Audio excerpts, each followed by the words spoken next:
Google. Então, agora iniciando oficialmente, bom dia a todos novamente. Nós somos o grupo formado pelos 3 alunos de Introdução à Engenharia de Controle e Automação, eu, Eduardo, o Diego e o Arthur. E hoje nós vamos entrevistar o egresso do curso de Introdução à de Engenharia de Controle e Automação, que é o senhor Luiz Henrique Kleinmeier. E nós vamos conversar um pouquinho sobre a experiência profissional dele, sobre a experiência dentro do curso e sobre como que o nosso curso de Engenharia de Controle e Automação, ele se encaixa dentro do mercado de trabalho. Então, para começar, a gente gostaria de fazer uma pergunta mais relacionada ao início do curso. Então, como que foi entrar na universidade? Como que esse ambiente diferente, o curso de automação, corresponderam às suas expectativas? E como é que foi essa experiência de entrar no curso? Vim de fora? Como é que aconteceu? Bom dia, né? Obrigado pelo convite aí, de poder compartilhar um pouco com vocês. A experiência, para mim, foi uma experiência bem diferente, né? Porque eu fui de outro estado, né? De outra cidade para Florianópolis para ingressar no curso. Não conhecia a cidade, não conhecia ninguém na cidade, não conhecia a faculdade, não conhecia ninguém. Então, acabei indo, eu sou do interior do Paraná, morei em Curitiba e depois eu fui para Florianópolis. Então, no começo sempre tinha aquela expectativa grande de entrar na faculdade e de todo o contexto, né, de uma cidade nova, pessoas novas. Mas foi muito tranquilo, assim, o pessoal sempre recebeu muito bem, tanto quem já era do curso, quanto os que estavam também entraram junto comigo, né. Tinham bastante pessoas na mesma situação também, vindo de fora, sem conhecer muita gente, então acaba que isso ajuda, né? Porque tem muita gente nessa situação, mas foi muito tranquilo, assim, se senti bem acolhido por todo mundo na faculdade. E aquela expectativa, né? Você entrando na faculdade, a gente entra bastante novo na faculdade em geral, né? Então, você tem muita dúvida do que vai encontrar, como vai ser, e isso aí você vai, com o tempo, você vai tirando, né? E vai ficando mais tranquilo. E toda a receptividade, a estrutura da universidade atendeu a todas as minhas expectativas, assim, na época, e sempre foi bem tranquilo.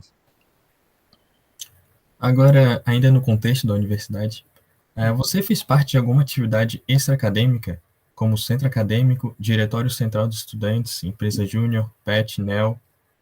Em que função e o que te ajudou no mercado? Durante o curso eu participei esporadicamente em algumas atividades de alguns laboratórios, mas não de uma maneira constante. Eu fiz mais atividade no final do curso, né, que é o estágio já para conclusão. Mas durante o período do curso aí não participei ativamente em nenhuma dessas atividades extracadêmicas. Não sei dizer exatamente o motivo agora, talvez falta de vontade na época, de oportunidade, mas eu vejo que isso é uma das coisas que poderia ter feito, né? Participado um pouco mais nesse sentido. E aí eu fiz o estágio, que é de conclusão do curso, né? Que é obrigatório na ementa. E todo estágio, eu tenho a opinião que ele agrega bastante aí a vida no trabalho posteriormente. Uhum. E Olha, só um adendo, Opa. hoje em dia a gente tem, dentro da grade curricular do curso, a gente tem quatro créditos de obrigatórios de atividades extracurriculares. Então, eu até acho que isso, com os depoimentos de egressos que muitas vezes não participaram e começaram uhum. a comentar que talvez pudesse ter feito, talvez seria algo que teria agregado também, foi colocado isso mais Legal, recentemente dentro da grade curricular do curso. legal. Pois é, a gente então vai fazer. Talvez nem querer. A gente não queira, mas com certeza vai ser uma oportunidade muito boa. Mas é bom. A gente vem. Esse é o modo, às vezes, de você tornar obrigatório, até porque a gente entra muito novo na faculdade, não sabe exatamente o que vai encontrar lá na frente, Uhum. né? E essa é uma forma de aprender, é aprendizado. Então, acho que é bem legal. Claro, claro. A próxima pergunta, ela é um pouco mais aberta, talvez. Fala um pouco do âmbito social, né? que é uma coisa que a gente não está tendo tanto, porque a gente está no EAD, a gente não está no ambiente universitário, mas como é que foi conhecer tanta gente nova, conhecer esse meio tão diferente, os grupos de estudos, estar dentro de um lugar tão plural e, além disso, se tu participou da festa, da organização da festa, Linguição da Automação.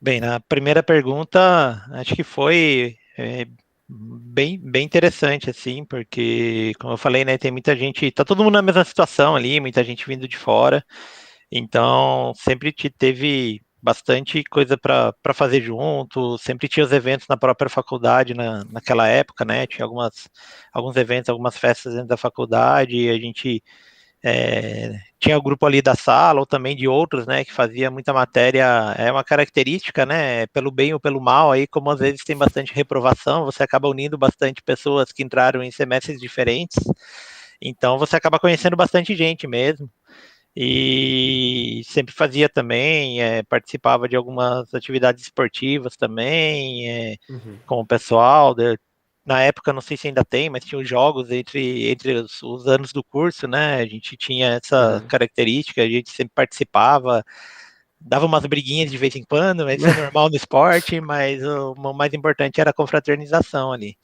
Então, acho que essa parte social, todo mundo sempre foi muito tranquilo, assim, para mim. Tinha pessoas de diferentes estados, de diferentes culturas, isso é bastante legal também de você conhecer, né? Uma maneira de conhecer, talvez não de perto, mas você conhece também através disso. E do Linguição, eu participei da organização, né? Eu fazia parte da comissão de formatura, né? Da minha turma. E aí, uma das atividades, né, da comissão de formatura era essa organização do Linguição. Na época não era uma festa tão grande como se tornou, era uma festa um pouco menor, mas foi bem legal participar. A gente, na época, até foi o caminho aí, né, foi tornando cada vez maior, né, a gente teve bastante trabalho, vamos dizer assim, para organizar, mas também se divertiu bastante, né, organizando e durante a festa, naquela época, eu sei que ela evoluiu bastante, eu não sei como tá, hoje não tá tendo provavelmente, né, mas como estava sendo, né, mas na época era a gente que fazia tudo, a gente comprava as coisas, a gente assava, a gente entregava, a gente saía no meio para comprar a coisa que estava acabando, e aconteceu mesmo, teve que sair no meio do linguição para comprar mais cerveja, porque o que a gente comprou já estava acabando, então, mas é legal, porque isso também leva um pouco aí, né, organizar uma festa, mas entra em tudo aí que você vai ver no mercado de trabalho na frente. Você tem que planejar bem, você tem que cuidar do financeiro, porque você está querendo um lucro ali com aquela festa para ajudar na formatura. Então, já envolve várias coisas que você vai precisar aí no mercado de trabalho também. Foi bem legal. Claro. Que bom, que bom. Eduardo? E falando, desculpa, eu tava com o microfone fechado. Falando sobre a época de graduando, então a época que tava se cursando, o que que seria algo que tu se orgulha bastante, ou algo que tu se arrependa, dentro do âmbito inteiro da faculdade, seja social, seja dentro de alguma matéria, alguma coisa, pra gente ter uma ideia mais geral e poder discutir um pouco. Uhum. Eu que me orgulho, assim, eu não vou dizer nenhum caso específico, né, mas ter passado por essa época da faculdade, né, é uma época bem complicada, né, complicada da maneira boa, né, você tem muita coisa nova, você tem desafios, você é desafiado, isso é importante, e você conseguir cumprir isso, né, numa cidade, como eu falei, né, no meu caso, numa cidade que eu não conhecia, num ambiente novo, né, e a gente vê, na época, talvez ainda hoje, tinha uma característica do curso que muita gente ia desistindo no meio do caminho, né? Isso é normal em várias engenharias, até porque às vezes a pessoa entrou e não era aquilo que ela queria, né? Mas ter conseguido e ter passado por essa época da faculdade, acho que é uma experiência como um todo, assim, orgulho. Eu não digo um ponto específico, assim. E acho que o que eu teria talvez feito diferente, né, que nem a gente já colocou aí, talvez participado um pouco mais de alguma atividade extracurricular, ou até mesmo durante a faculdade ter feito mais estágios. Eu acho que é bastante importante, assim, você conseguir fazer até em empresas, né? Em Florianópolis, na época que eu estudei, não tinha tanta empresa também, né? Hoje já tem mais empresas, principalmente em ramo de tecnologia aí. Mas eu vejo que isso aí é uma coisa que agrega muito, e eu sempre, se é uma dica que dá para dar para quem está começando, é buscar isso, né? Buscar um estágio, nem que seja não remunerado, ou uma remuneração não tão boa quanto se espera, né? Claro que a gente sempre quer, mas a experiência vale muito, conta muito. Eu acho que isso é até uma coisa que muitas vezes quando tu está conversando com um calouro ou com alguém assim, fala, o estágio, a pessoa já fica com um pensamento, o estágio, vou ter que trabalhar, vou ter que estudar junto, pode ser que fique complicado, mas depois que faz é sempre aquele sentimento de que agregou, talvez até no mesmo nível, até mais do que muita coisa que a gente fez dentro de sala de aula, o que agrega de verdade é o estágio que está lá fora, né? Sim. E você vê hoje em vários exemplos em grandes empresas, a Volvo que é uma delas, o presidente hoje, ele começou como estagiário, né? Então tem vários exemplos aí em grandes empresas que a pessoa começou como estagiário, foi se desenvolvendo e assumiu cargos de alta liderança aí em várias empresas grandes por aí. Uhum, claro. Agora já entrando mais especificamente no nosso curso, dentro da engenharia de controle e automação, tem uma diversa gama de matérias, áreas para especialização. Dessas, quais foram as mais importantes e que ajudaram ou ainda ajudam dentro do seu trabalho, dentro do seu ambiente profissional da área de automobilística? Olha, na minha carreira e no ramo automobilístico, eu acho que é bastante variado também. Então, essa é uma característica boa do curso, que você tem uma ampla gama aí, e você pode navegar aí entre várias áreas, né? Então, eu trabalhei sempre muito voltado à área de qualidade, né? Mas em diferentes funções. Então, muitas vezes, matérias mais, tanto da parte da mecânica me ajudaram, porque automóvel hoje é feito de mecânica, mas também é feito muito de eletrônica. Então, sem elétrica, sem eletrônica, sem entender um pouco, você também não consegue desenvolver, né? Eu trabalhei um tempo com investigação de problema, né? De quando ocorria no veículo. Então, tudo começa pela eletrônica. Você tem dados ali que você tem que extrair, e aí você tem que cruzar muitos dados, e também entra um pouco de estatística, porque você tem que tentar identificar estatisticamente na população toda ali qual que é a melhor, o que mais acontece, qual a condição. Então, acho que essa pluralidade de matérias aí que você tem, né, que você passa na automação, é uma característica aí, vamos dizer assim, uma vantagem em relação a algumas engenharias mais específicas, que você acaba ficando mais específico num nicho ali. Eu acho que todas têm oportunidade, mas eu vejo que em diferentes fases da minha carreira, eu vejo que alguma matéria ali ela ajudou, né? Isso que eu nunca fui também mais pro lado. Hoje, se você for falar de automotiva, né, de automobilística, se você for falar do lado de produção, desenvolvimento, com indústria 4.0, você vai falar muito aí de tudo relacionado à automação, né? Eu nunca trabalhei nessa área, mas conheço pessoas que trabalham nessa área, né, que fizeram o curso, tanto aí quanto em outros lugares. Então, isso ajuda bastante. E atualmente eu trabalho mais com sistema de produção, né, com desenvolvimento do Lean, na verdade, né, eu tive muito tempo de experiência na Toyota com TPS, né, que é a base do Lean. Então, aí já entra as matérias mais do lado de engenharia de produção, né, que você tem um pouco mais de sistema de produção. Então, tem muita variedade, né, dentro de um mesmo ramo aí, você tem oportunidade para quase todos, né? E hoje eu vejo que o mercado assim está com muita oportunidade, até por uma necessidade das empresas no ramo da digitalização, no ramo de automação mesmo, de melhorias através disso. Então, é um futuro, tem tendência a ter um futuro bom pela frente aí. E só para agregar, perdão, essa pergunta, tu não acha que pode ser um pouco amplo demais? Porque tem essa preocupação dentro do curso, tanto pela coordenação quanto pelos alunos. Estuda coisa demais, mas não estuda nada direito. Tu acha que tem um pouco disso ou não é um problema? Eu não vejo como um problema, tá? Eu vejo que isso, a faculdade, até a visão, a faculdade ela vai te dar uma formação básica, e eu acho que essa formação básica é importante ela ser ampla, não ser tão específica. E aí, é claro, cada um vai guiar a sua carreira para algum sentido aí. E aí, não tem jeito, a gente não tem como parar de estudar hoje em dia. Então, você vai buscar especializações naquela área.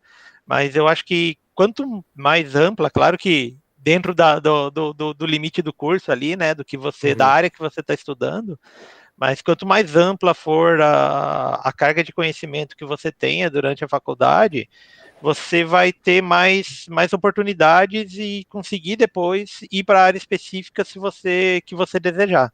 Então eu Sim. vejo como um lado positivo essa ajuda. O difícil talvez é guiar a carreira para qual segmento ou qual área de atuação você quer, mas isso vai vir com a experiência, né? Acho que ninguém. É a mesma coisa quando você vai escolher o curso, né? Quando você escolhe o curso, você não tem certeza que você quer aquele curso. E muitas vezes você acaba mudando no meio do caminho. Tem muita gente aí que até já se formou e resolve ir para outra área, porque daí também, quando você vai começar a atuar, talvez você note que aquela área ali não é uma área que você está. Que te satisfaz, né? Que está batendo com o que você quer. E você tem oportunidade aí de mudar, né? Mas eu acho que é positivo ter essa diversidade aí. Ok.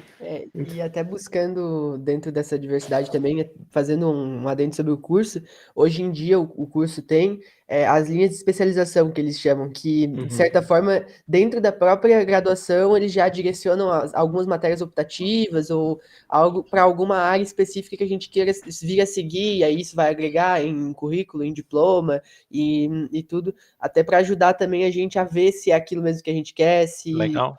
E caso seja, para a gente até já ter um diferencial quando vai entrar no mercado de Exato. trabalho. Legal, acho que isso aí é legal também, porque você consegue já ir guiando durante a realização da faculdade. E aí, quem sabe, o estágio ajuda mais ainda, porque é aí que você vai talvez ver na realidade e te ajudar a ter essa decisão. Claro, claro. E te preparar muito mais, né? Com essas matérias específicas. Com certeza. Então, sobre essas matérias, que tem tantas no curso, tu tinha alguma matéria especificamente que estava mais difícil? Que tem o terror do cálculo 1, tem o terror do Física 3, tem alguma que te pegou de jeito, assim, do caminho? Na época que eu estudei, claro que todas essas do início que você citou, todo mundo tem a dificuldade aí, até porque a gente vem do ensino médio aí, você não tem tão avançado assim essa parte matemática, você acaba tendo o primeiro contato na faculdade, né? Então é uma barreira. Mas na época que eu estudava tinha duas matérias que eram por todo mundo aí, era o terror, que nem você falou, era circuitos e sinais. Então era a sequência ali que falou assim, ninguém reprovou em cálculo, vai reprovar em circuitos ou vai reprovar em sinais. Então eram matérias bem pesadas, né? O professor de circuitos na época era bem famoso aí também, o professor Cacique, não sei se ele ainda está dando aula, vocês já ouviram falar. Eu já ouvi esse nome. Mas assim, ele era um bom professor, sempre foi um bom professor, assim, só que e ele fazia da maneira correta, né? Ele estava lá para dar aula de circuitos, né? Então ele resolvia até o problema ali, chegava na equação diferencial e falava, a partir daqui é matemática básica. Mas infelizmente nem sempre era matemática básica, né? Então muita gente era uma das matérias que todo mundo tinha esse terror aí, que nem você fala. Mas dá para vencer, dá para passar, acredita. Muita gente zerava nas provas, aconteceu bastante.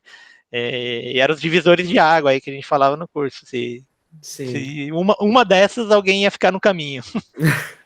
Claro. E dentro desse professor que tu citou agora, pelo jeito você tem uma memória, de certa forma, afetiva, ainda que seja meio imagem de terror, mas ao mesmo tempo uma coisa que tu lembra até hoje. Tem algum professor que tem alguma história engraçada, alguma coisa que aconteceu que foi marcante, algo do tipo? Eu não diria nem uma imagem de terror, assim. É uma imagem, porque sempre tem aquelas famosas, né? Que você vai lembrar depois, né? E acho que o ser difícil torna a ter essa lembrança, né? Em geral, você vai ter. História engraçada específica com algum professor, eu não lembro assim exatamente agora. Tem várias histórias aí, com próprio nessa matéria de circuitos, né? A gente, que nem eu falei, né? Chegava na equação diferencial, era matemática básica. Eu lembro que ele sempre falava também, né? Como que vocês jogam sinuca sem saber equação diferencial. Então, são algumas coisas que marcam quando você lembra aí. Também lembro da matéria seguinte, né, que era sinais, né, que na época sempre todo mundo queria prova com consulta, né, então falar a prova com consulta é mais fácil e tal, aí você ia para a matéria de sinais, tá bom, a prova é com consulta, mas você não conseguia fazer nada do mesmo jeito com consulta, porque era tanta coisa, não conseguia fazer nada entre aspas, né, mas a consulta não adiantava muita coisa, se você não soubesse, não era uma consulta ali que ia te ajudar, né. Então, não lembro especificamente com um professor ou outro, mas acho que durante o período do curso aí sempre tem várias histórias aí, e são histórias que você leva para a vida posteriormente, né? Inclusive, tem um grupo ali que era os mais próximos de formados ali comigo, eu já me formei em 2006, nem sei quantos anos fazem isso já, 14 anos, quase 15. E a gente tem costume de todo ano se encontrar, né? Uma vez por ano fazer um encontro aí. A gente normalmente estende para a turma toda, mas é difícil de reunir todo mundo, mas sempre tenta, pelo menos alguns, conseguir ir, né? Ano passado a gente não conseguiu fazer, né? Devido à pandemia aí. Vamos ver se esse ano ainda dá para marcar. Mas é legal, porque aí você se encontra e as nossas esposas sempre falam, né? Pô, todo ano vocês se encontram, vocês contam as mesmas histórias, falam as mesmas coisas, mas é aquele momento de lembrança, né? Que legal, que legal. Uhum. Então, agora voltando ao assunto um pouco mais relacionado ao trabalho e ao mercado, tu chegou a fazer algum intercâmbio, chegou a trabalhar fora do país, tanto no período da graduação ou depois? E como é que foi a experiência e como é que surgiu essa oportunidade, né? Tá. No período da graduação eu não cheguei a trabalhar fora do país. Teve muitas pessoas que estudaram comigo que foram, né? Que foram para a Alemanha, foi bastante gente, e acho que foi bem legal, eu vejo para eles assim. Eu tive a oportunidade enquanto eu trabalhava na Toyota, a Toyota tinha, né, e ainda tem um programa de transferência interna, né, então, para algumas atividades, você pode se candidatar ao programa e aí você fica um período trabalhando na matriz no Japão, e no final de 2011 eu fui trabalhar lá na matriz do Japão, né, na minha área, eu tive essa oportunidade, fiquei 1 ano e meio morando no Japão, na cidade, a cidade chama Toyota também, é próxima a Nagoya, lá no Japão, e foi muito bom, assim, tanto profissionalmente quanto pessoalmente. E é uma coisa que para todo mundo, né? Às vezes eu sempre tenho contato com pessoas que estão começando, estagiários aqui, sempre perguntam como foi, né? E é uma coisa que eu indico para todo mundo, né? Essa experiência, porque agrega muito profissionalmente e acho que até principalmente dizer pessoalmente, né? Acho que os dois lados aí são importantes. Se tem uma situação de um país diferente, uma cultura diferente que você conhece, e o trabalho também, maneiras diferentes de trabalho, pessoas novas, contatos. Então, para mim foi muito bom. Eu tive essa oportunidade nesse programa da Toyota, e eu sempre, se tiver outra oportunidade, eu também ainda quero na minha carreira voltar a trabalhar fora. Acho que é uma das coisas que eu tenho aí como objetivo também. E eu indico para todo mundo, porque sempre tem o medo, né? Não dá para dizer não, é muito tranquilo de ir, você não tem ansiedade nenhuma, não tem medo nenhum, você vai ter, é normal, é um lugar diferente. Tem gente que chega e às vezes não se acostuma, mas é um esforço que tem que fazer, e eu acho que agrega muito aí na carreira e na própria vida pessoal de todo mundo. E uma coisa também, né? Ainda mais logo um intercâmbio para um lugar de cultura tão diferente e com a barreira da língua tão grande também, né? Que é o Japão. Eu acho que deve ser uma experiência muito, muito diferente mesmo. Uma pergunta até fora do. Chegasse a aprender japonês ou em 1 ano e meio não dá?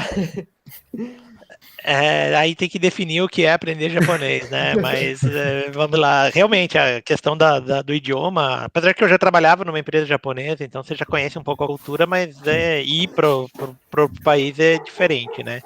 Antes de morar lá, eu já tinha ido para o Japão uma vez, já tinha passado uma semana lá. Mas quando fui selecionado para ir mesmo, né? Quando foi decidido, eu fiz aulas de japonês aqui no Brasil, né? Eu fazia aulas semanais aí toda semana, um intensivo aí para ir. E quando eu cheguei lá, eu descobri que eu não tinha aprendido nada. Nada não, tô brincando, mas é que realmente é na prática que você vê. Então eu continuei estudando lá, né? Continuei fazendo aulas de japonês e aí usando no dia a dia do trabalho, né? Claro que usava bastante inglês, mas principalmente os mais velhos lá no Japão, eles não falam inglês também. Então o dia a dia lá era muito de japonês. Claro que você não entende 100%, né? É bem difícil, mesmo com 1 ano e meio morando lá. Mas você consegue aprender. Entender e falar, você consegue.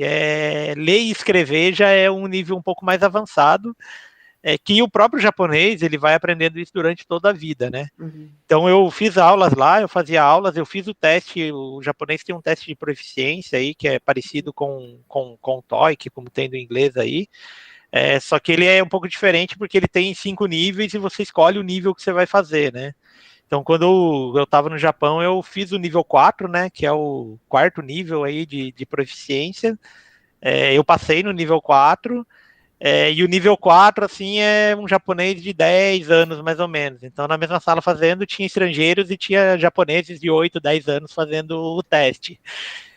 Então, o idioma é uma coisa bem interessante, porque coisa que a gente não sabe, né, mas você pega um japonês de 20 anos aí, ou de 20 a 30 anos, se ele pega um jornal, ele não consegue entender tudo do jornal.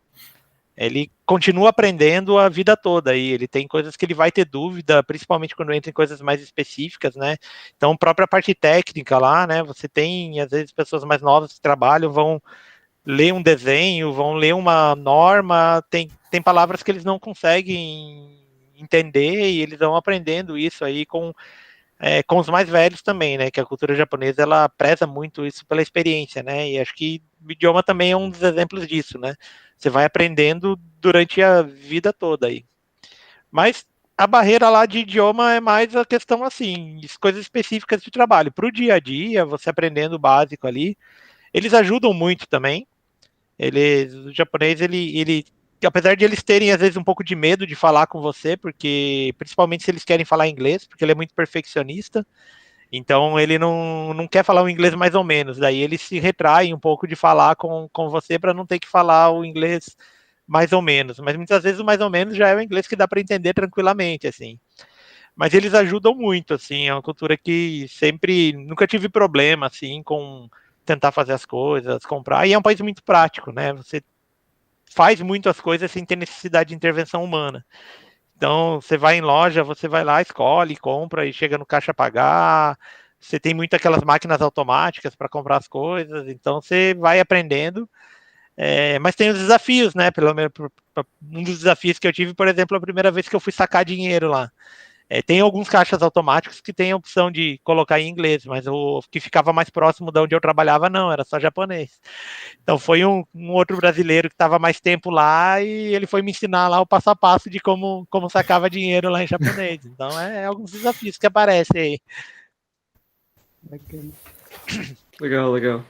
A gente já chegou até a falar um pouquinho sobre essa amplitude de caminhos que o nosso curso oferece, mas você acha que o engenheiro de controle e automação formado na UFSC está pronto para enfrentar o mercado de trabalho? Eu acho que ninguém sai da faculdade pronto para enfrentar o mercado de trabalho.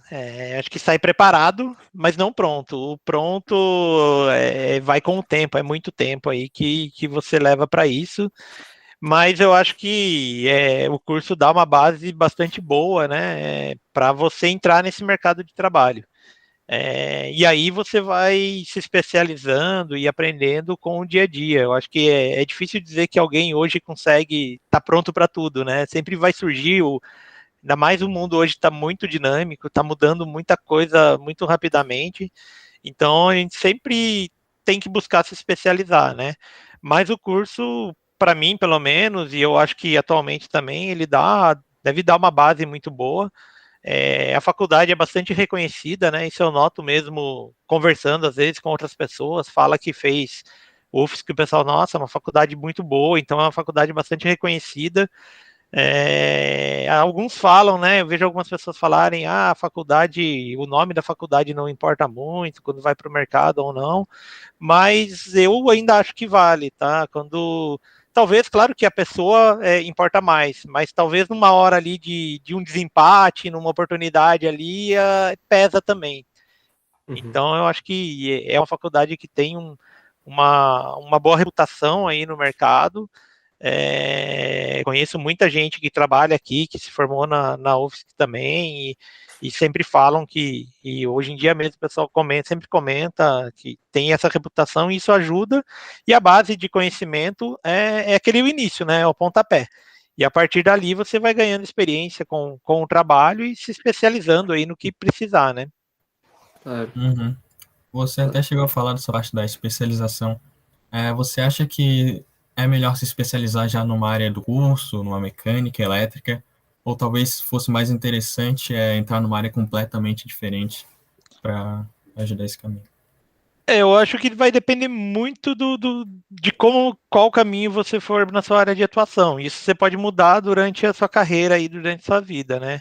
Então, depende muito de que área você vai trabalhar. É claro, se você vai trabalhar numa área muito mais técnica, talvez você tenha que buscar essa especialização bastante técnica, né? Eu, por exemplo, eu fiz um MBA em desculpa aí, fiz um MBA em gestão empresarial, que eu acho que é bastante importante todo mundo ter, né? Eu acho que era uma área que eu quis buscar, né? Era um pouco diferente da área técnica, mas que ajuda muito em vários aspectos do dia a dia. E aí fiz outros cursos, né? Mais curtos aí, dependendo da área de atuação que eu precisava, né?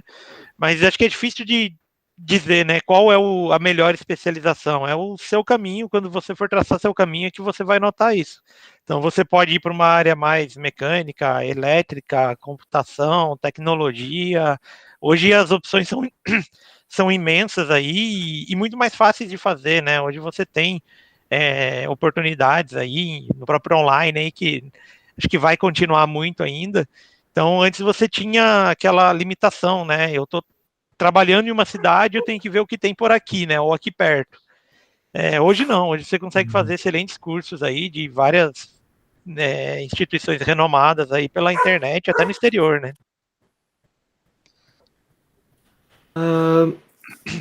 Tu trabalha com automóveis e essa área há muito tempo, né? Tu trabalhou na Toyota por muito tempo, agora tá trabalhando na Volvo, com automóveis também. E o que No te caso, fez é escolher caminhão. essa área? Isso. Não, Caminhão não é é automóvel? automobilística. Então, caminhão é automóvel também, né? Não, ele entra na Ou não? automobilística. Ah, Não, é só desculpa, porque às vezes falta o de pessoal. conhecimento meu. Não, não tem problema, é que isso é uma coisa que o pessoal às vezes confunde, tá? A Volvo aqui no Brasil na verdade, em todo mundo, a operação caminhões e carros é totalmente separada. Então, a Ah, sim. Volvo, que tem fábrica aqui, que é onde eu trabalho, é Uhum. caminhões e ônibus. A Ah, operação ok. de carros é totalmente separada, tá? Sim. Mas então, por que tu escolheu essa área? Saindo da automação, tem trocentas opções, porque, de novo, é um curso muito amplo, te deixa experimentar várias coisas. Por que automobilística? Eu não digo que eu escolhi a área, tá? Mas a área me escolheu. Então, o que aconteceu, né? Quando eu me formei, né? Eu fiz estágio numa empresa pequena, né? Numa empresa familiar, e acho que isso foi uma experiência bastante boa, assim, porque você tem a vivência ali de um mundo um pouco diferente de grandes empresas, onde você tá ali para fazer uma coisa, mas você tem que fazer tudo para aquilo acontecer. Você não tem, não, isso aqui é responsabilidade de outra área, você tem. Eu brinco muito, né? Você tem desde fazer o café, tomar o café, até desenvolver um novo processo.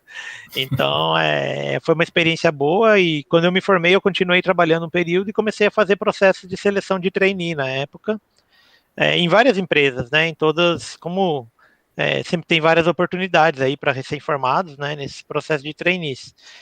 E acabou que eu fiz um processo na Toyota, não era bem um trainee, era um processo de seleção que eles estavam fazendo na época, um processo trainee, normalmente você entra, faz um rodízio entre as áreas da empresa, não era bem isso na época na Toyota, mas eles fizeram um processo de seleção de talentos, que nem eles chamaram na época, e acabei que fui selecionado nesse processo da Toyota, né, dentre vários processos aí que eu estava fazendo, e é por isso que eu digo que a área, não era assim, eu não tinha aquela, não, eu quero trabalhar na área automotiva, né, claro que acho que todo mundo e todo engenheiro sempre gosta dessa área, né? Por ser uma área que traz muito do dia a dia aí da gente, né? Mas não era assim eu estou focado em trabalhar nessa área. Então eu estava fazendo processos em geral e acabei sendo escolhido pela área automotiva aí.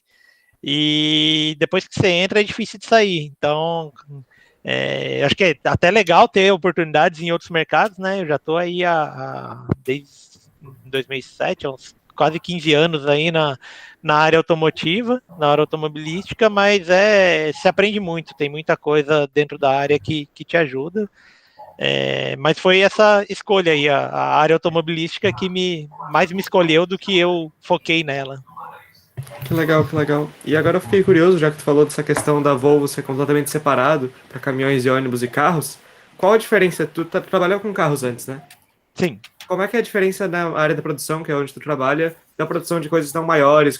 Tem muita diferença na prática ou é parecido, só muda a escala? A produção em si, ela é bem similar. Claro que você muda tamanho, muda a escala, né? Então, a Toyota, quando eu trabalhava na época, ela produzia mais ou menos, em uma das fábricas de um dos modelos, 300 veículos por dia, né? Em 2 turnos. Caminhão, hoje está produzindo na base de 80 a 90 caminhões por dia. Então, você tem uma velocidade menor, até porque você tem peças muito maiores e complexidade muito maior na linha de produção. Mas olhando a linha, assim, né, você vê que é muito similar, todos os conceitos são os mesmos. A Volvo, ela é muito avançada nesse sistema de produção, né, ela se baseou muito no Lean, no próprio TPS, né, para fazer a sua produção aqui no Brasil. E então é bastante similar, assim. O que muda é muito a aplicação, né? Você trabalha, os dois são o mesmo objetivo, né? São veículos para rodar, mas eu trabalho um pouco com isso, né? Trabalhei na Toyota e trabalho aqui com satisfação de cliente, e você vê que o perfil de cliente é muito diferente, porque você sai de um automóvel que é um varejo ali, que você tem perfil de clientes. A pessoa tem 1, 2 carros, né, no máximo da mesma marca, alguns até um pouco mais, mas é um varejo, né? Se você tem um atacado aí nas locadoras e alguma coisa assim. E o perfil do caminhão já é muito mais grandes frotistas, né? Então, claro que tem o varejo ali, a pessoa que tem um caminhão, o autônomo, mas você trabalha muito mais com grandes frotistas, né? Então, você tem expectativas muito maiores, né? E uma coisa que a gente sempre pensa, né, que o carro é muito tecnológico, tem muita tecnologia. O caminhão está bem à frente dos veículos hoje, né? Você pega um caminhão, né? Eu até essa semana tive a oportunidade de conhecer pessoalmente o caminhão novo aí que a Volvo lançou no mês passado. E, nossa, é muita tecnologia embarcada dentro do caminhão, né? Você tem muitas funções ali. E isso é uma coisa boa pro curso também, porque tudo isso sempre vai depender de pessoas especializadas, até nessa área de eletrônica, na área de automação, na área de computação. Então, hoje é muita tecnologia embarcada, e os caminhões é que puxam, né, essa tecnologia, né? Eu tinha essa visão mesmo, né, que automóveis que acabavam puxando, mas hoje eu vejo que muita tecnologia que hoje a gente tem, começando em automóveis, já são comum em caminhões. Legal, Questão legal. de segurança também, né? Muito se fala que a Volvo é uma das empresas que produz os carros mais seguros do mercado, né? E provavelmente tudo isso começa por conta de se produzir um caminhão muito seguro e depois levar essa tecnologia para o carro, né? Sim, a Volvo é um dos valores da marca, né? Assim como a Toyota também sempre foi, né? Então eu tive a oportunidade de trabalhar em 2 empresas que prezam muito por segurança e qualidade, né? E até por curiosidade, eu não sei se vocês sabem, né? Uma história que se fala muito no automobilístico, mas nem todo mundo sabe. Vocês sabem que quem inventou o cinto de 3 pontos foi a Volvo, né? E na época, quando ela inventou o cinto de 3 pontos, né? Que foi um avanço tecnológico enorme, né? Em relação à segurança, né? Inclusive, ela abriu mão da patente para poder liberar para as outras montadoras utilizar também, pensando na segurança dos clientes, né? Então é uma empresa que preza muito por esse lado aí. Legal, legal. Então, para fechar nossa lista de perguntas prontas aqui, depois a gente pode até conversar mais um pouco, mas a gente preparou uma pergunta pensando em relacionar com a atualidade, né? Porque a gente está numa época que tem muita instabilidade no mercado de trabalho, a crise está pegando um pouco, nem todo mundo está conseguindo um lugar ao sol, né?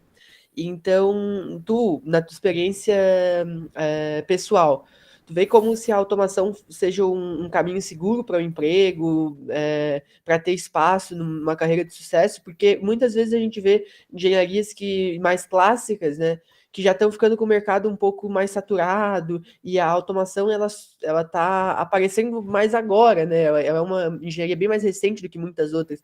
Tu vê que a automação pode ser considerada um caminho já seguro para mercado de trabalho, pensando na gente que está entrando no curso agora, por exemplo? Eu acredito que sim, tá? Porque o mercado de trabalho sempre vai ser essa instabilidade, ela sempre vai existir, né? E até tem um lado bom disso, né? Que você gera oportunidades, né? Mas é claro, tem muita gente se formando, bastante gente no mercado e nem sempre você tem todas as vagas em todas as áreas aí.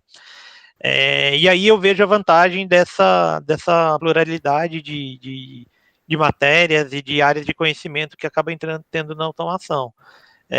Quando você vai numa engenharia muito específica, você não é que não vai ter oportunidades, mas você acaba restringindo muito a sua área de atuação.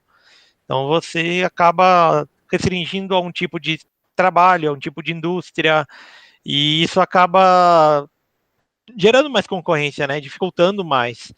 E a automação, por ter essa característica um pouco mais diversa, eu acho que ajuda muito.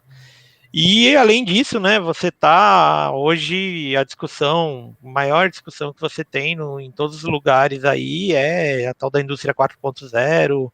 Hoje já está falando de serviço 4.0, então é uma área que vai desenvolver, não tem de onde sair. A gente tem o futuro aí da eletromobilidade, então vai se transformar em elétrico. Então, isso todas as montadoras, se perguntar ou for pesquisar em qualquer montadora, hoje todas as montadoras têm projetos de eletrificação, todas já falam aí em um período onde vai transformar toda a linha para elétrico, vai acabar com o motor a combustão.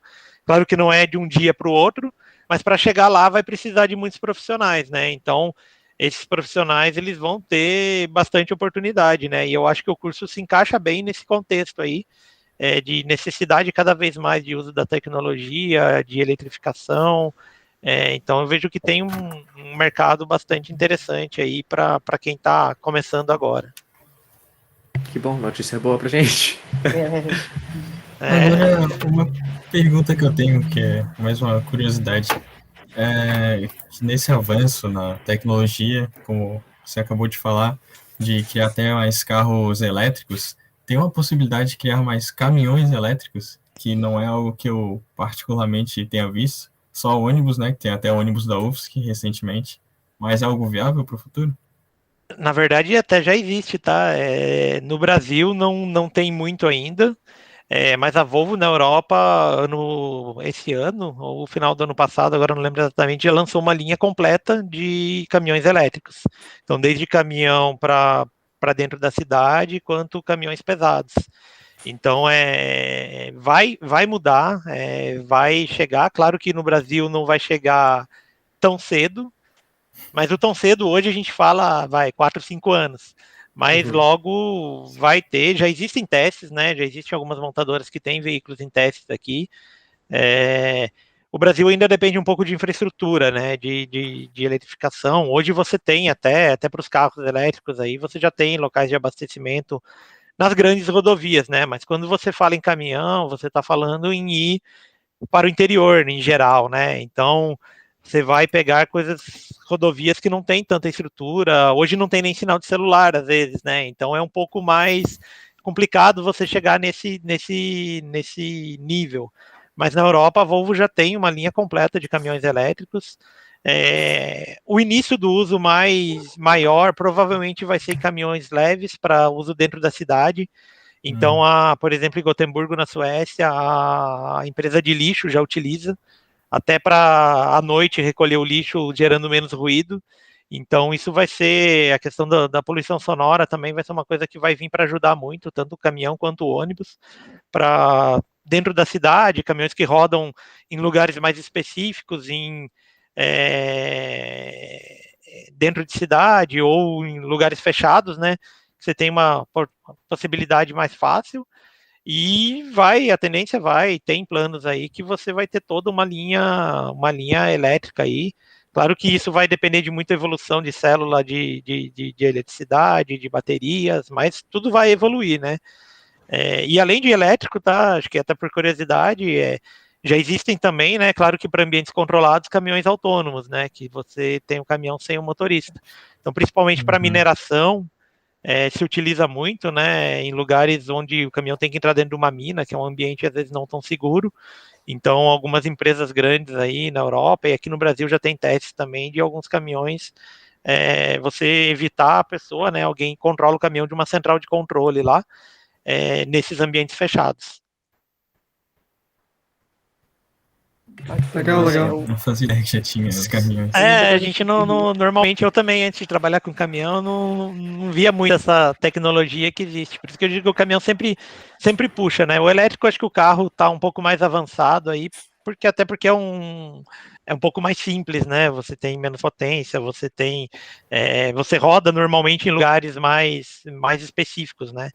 Caminhão não, você vê principalmente o Brasil, que é muito grande aí, tem muito caminhão saindo do Rio Grande para ir até o Amazonas lá, e aí você pega várias estradas aí que muitas vezes nem asfaltadas são, né? Agora até melhorou bastante, né? Mas eu trabalhei trabalho com concessionárias agora, né? Então eu atendia o concessionária do Norte, e se pegava aquela rodovia lá, 163, que vai do Mato Grosso lá para o Pará, é um dos maiores locais para escoar a produção de soja hoje para o porto lá de Miritituba, no norte. E até 3 anos atrás, não, nem isso, completou o asfaltamento no final do ano passado, se não me engano. Então você tinha um dos maiores rotas rodoviárias do Brasil aí sem asfalto. Então a gente, às vezes, aqui nas grandes cidades, né, e mais no sul-sudeste aqui, a gente não tem essa noção. Mas indo para o interior também dos estados aqui, a gente tem condições de estrada um pouco mais complexas também. Claro. E acho que isso é uma evolução que tem que se dar ao todo, né? Todo o sistema tem que evoluir para a gente poder evoluir a tecnologia junto. Exato. Depende de muita infraestrutura nisso. Então, eu não sei se alguém tem mais alguma pergunta, mais alguma coisa. Senão, eu vou agradecer oficialmente aqui dentro da gravação, agradecer ao Luiz, que se disponibilizou a conversar com a gente e dar essa ideia mais geral. E, então, um bom dia a todos. Eu vou interromper a gravação